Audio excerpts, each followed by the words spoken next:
Assalamualaikum warahmatullahi wabarakatuh. Hamdan wa syukran lillah, salatan wa salaman ala rasulillah, amma ba'd.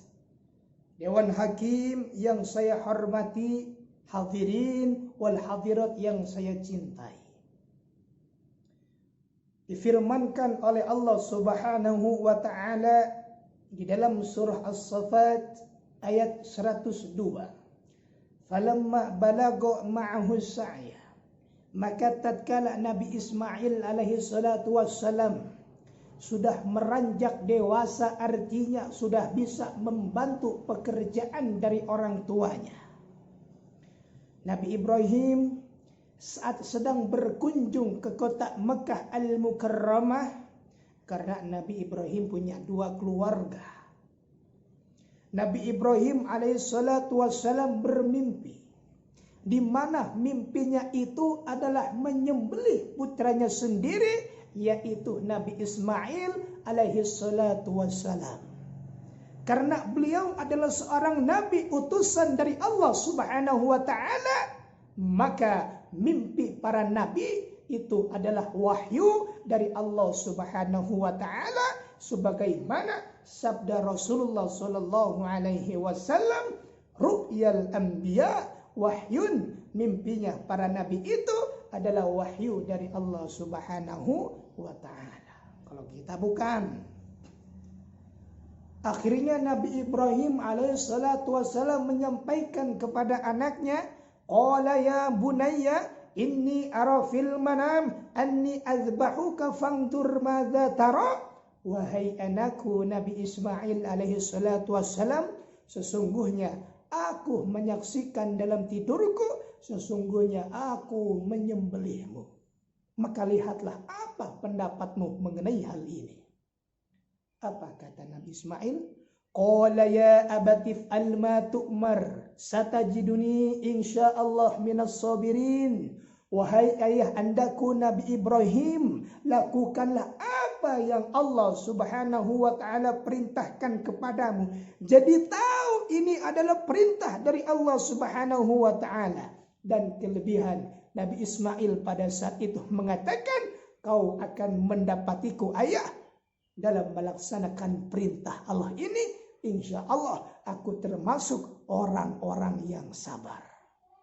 Kata ulama, sekiranya Nabi Ismail tidak mengatakan insya Allah, maka beliau tidak akan mampu menerima ujian yang sangat berat ini, disembelih oleh bapaknya sendiri, yaitu Nabi Ibrahim alaihissalatu wassalam. Ini terbukti Nabi Ibrahim dan Nabi Ismail lebih mencintai Allah dibandingkan dirinya sendiri dan keluarganya sendiri.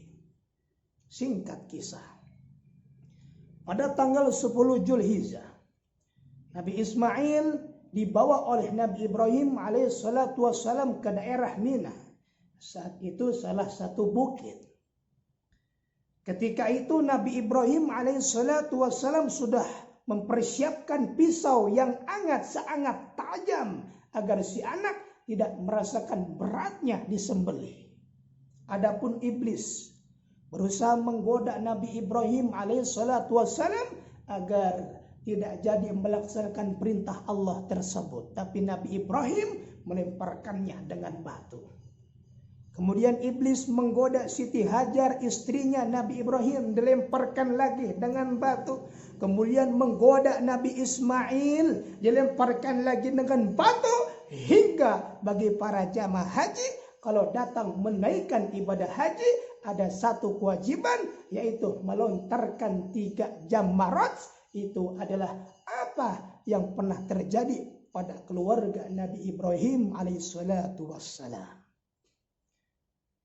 Difirmankan oleh Allah Subhanahu wa taala, falamma aslama wa tallahu lil jabin, maka tatkala keduanya sudah berserah diri kepada Allah Subhanahu wa taala, artinya sudah melaksanakan perintah dari Allah Subhanahu wa taala, dan Nabi Ismail sudah dibaringkan di atas pelipisnya.